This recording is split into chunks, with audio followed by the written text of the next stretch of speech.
उसके बाद 13वीं महीना 6 महीना वार्षिकी भी होगी। सुबोध उनियाल, चाहे वो मंत्री प्रेमचंद अग्रवाल हो, हमारी दीदी हो, ओहो एक और आए भैया। अरे भैया ये कह रहा था, सोचिएगा आज हमारे यहाँ मूल निवास भू कानून की अगर बातें की गई होती तो यकीनन ये दिन देखने को नहीं मिलता। इन्होंने बोला कि हमने भू कानून ला दिया, सुना आप लोगों ने? इन्होंने कहा हमने भू कानून का झुंझुना पकड़ा दिया। क्या है आपके भू कानून में? दो जिले आपने अलग कर दिए, उधम सिंह नगर और हरिद्वार। यहाँ की सुनो तो, जहाँ सबसे ज्यादा भूमि है एग्रीकल्चर, वो तो आपने हटा दिया, बाकी 11 के 11 रख दिए। इसमें भी कमाल एक और चीज है, देखो बेवकूफ कैसे बनाया जा रहा है। नगर निकाय के जितने भी हैं सब इससे बाहर रहेंगे। अब मैं गुप्तकाशी में हूं तो गुप्तकाशी में भी नगर निकाय है। अब उखीमठ में, अगस्त्यमुनि में, गोपेश्वर, झारचूला, मुंशारी सब जगह है। यानी कि आपने पहाड़ों पर बिठाने का तो बंदोबस्त पूरा कर रखा है, फिर ये बेवकूफ किसको बना रहे? और वैसे ही ये भारतीय जनता पार्टी के जो कार्यकर्ता है, मैं माफी चाहता हूं, बोल रहा हूं दोबारा फिर से, पर ये भी सबसे बड़े सपोले हैं आज। अगर इनके दिल में कुछ जगह होती, इनके दिल में अगर मातृशक्ति के लिए प्यार होता, अरे भरा नहीं जो भाव से जिसमें बहती रसधार नहीं, वो हृदय नहीं वो पत्थर है, जिसमें प्रदेश का प्यार नहीं, जिसमें स्वदेश का प्यार नहीं। सोचिएगा आज केवल एक मंत्री प्रेमचंद अग्रवाल को बचाने के लिए उनियाल जी कह रहे हैं हम तो बिहारी हैं भैया। अरे भैया बिहारी हो तो चले जाओ बिहार। अरे एक दिहाड़ी मजदूर को उठाकर लाए थे, आज तुमने उसको मेयर बना दिया। सबसे बड़ा दिक्कत वही है भाई, सबसे बड़ी दिक्कत वही है। लोग पूछते हैं तुम्हें दिक्कत क्या हो रही है, मैं बोलूंगा दिक्कत है। अगर एक 8वीं पास आदमी जिसको अपना नाम लिखना नहीं आ रहा है, वो ऋषिकेश जैसी सीट को कैसे संभालेगा, ये कोई समझाए हमें।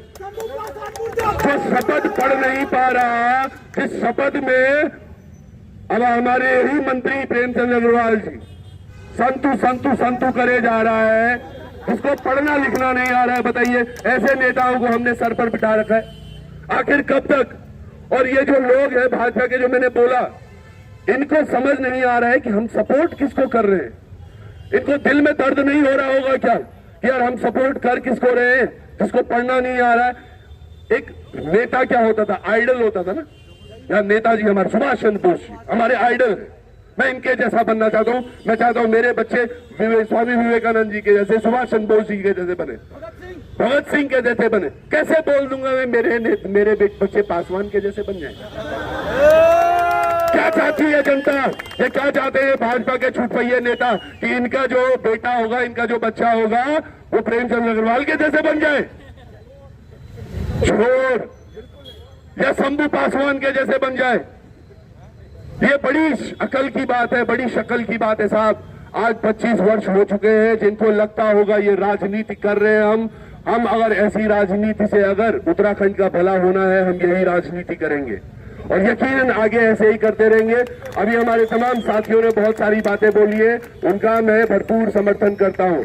एक चीज जो बनी, बॉबी ने एक बोलना शुरू किया था, उसने बोला था द्रौपदी जब चीर हरण हो रहा था, उसने एक श्राप दिया था कि आज यहाँ सभा में जितने लोग बैठे हैं वो शांत रहे, मौन रहे।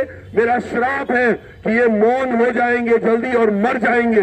तो ऐसा ही हाल इन तमाम इनका भी होने वाला है, जो 70 के 70 विधायक वहां बैठे हुए थे, जिनको ये समझ नहीं आया है कि इस बात पर उठना चाहिए या इस पर विरोध होना चाहिए। भुवन चंद खंडूरी, जब दिल्ली में एक बार इनकी बात नहीं सुनी जा रही थी 19 दिसंबर 1994 को, तो इन्होंने वॉकआउट किया था अटल बिहारी वाजपेयी के साथ, सभी लोग बाहर आ गए थे। आज इनकी हिम्मत नहीं हुई कि ये उस सदन से बाहर आ जाए। कैसे आएंगे? शाम को इनके पर्चे वर्चे तो सब यही चलते हैं, मंत्री के आवास पर, मुख्यमंत्री के आवास पर। क्यों नहीं समझिएगा नेता प्रतिपक्ष कुछ बोले? क्यों नहीं यशपाल आर्य? क्यों नहीं प्रीतम सिंह? ये सब एक ही थाली के चट्टे बट्टे हैं, इन्होंने बस अपना भरपेट करना है, आम जनता के लिए कुछ नहीं है। अगर होता तो बाहर का एक व्यक्ति यहाँ 1,75,000 रुपए की नौकरी पे नहीं रखा जाता। सही बात। अगर हमारे लोगों के लिए पीड़ा होती, आज यहाँ पर हमें रोकने के लिए तमाम पुलिस बल है, मेरे भाई है यहाँ पर, इनको पता है हमने इनके साथ कितना साथ दिया। 4600 ग्रेड पेपर, इनके परिवार, इनकी हमारी बहनें सब सड़क पर थी, लगातार संघर्ष करती रही। गांधी जी ने हर बार झूठा आश्वासन दिया। कहा 2022 में हमारी सरकार बनेगी, सबसे पहले हम यही करेंगे। कहा था नहीं कहा था, पुलिस वाले भाई भी है इस बात का गवाह। और जो ही आया वो दिन, कुछ नहीं बात की, एक झुंझुना पकड़ा दिया। तो ये झुंझुने अब नहीं चलेंगे, हम सब लोग एक हैं, एक साथ आगे बढ़ते रहेंगे। ये मशाल गांव गांव तक जाएगी। मूल निवास धन कानून की पोल खोलते हुए जाएंगे हम यूसीसी की पोल खोलेंगे। यूसीसी लेकर आए हैं, अरे मांगा नहीं था भैया, ले आए। ये बोल रहे हैं ये मुस्लिम विरोधी है, मुस्लिम विरोधी है, मुस्लिम विरोधी है।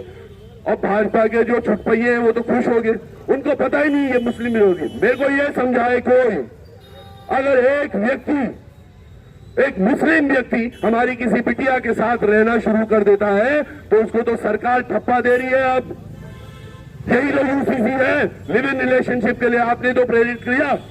और अगर वही लड़का, वही मुस्लिम लड़का हमारी एक बिटिया से शादी कर लेता है तो उसकी आधी प्रॉपर्टी उसकी हो गई।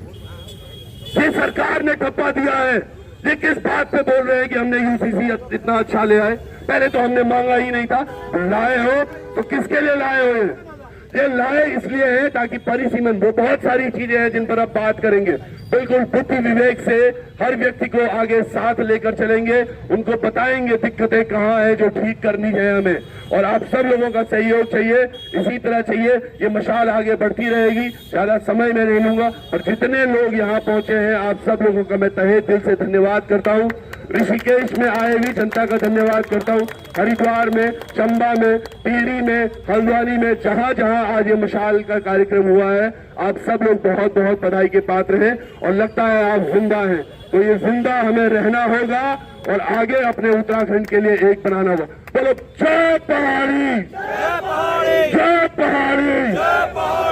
और जो सुनना चाहता होगा ये याद रखना चाहिए, अगर ये व्यक्ति, सोचिएगा, हमारे राज्यपाल महाराष्ट्र में थे, कुछ गलत बोल दिया मराठा के खिलाफ, राज्यपाल को भिजवा दिया था वापस उत्तराखंड, पता है ना?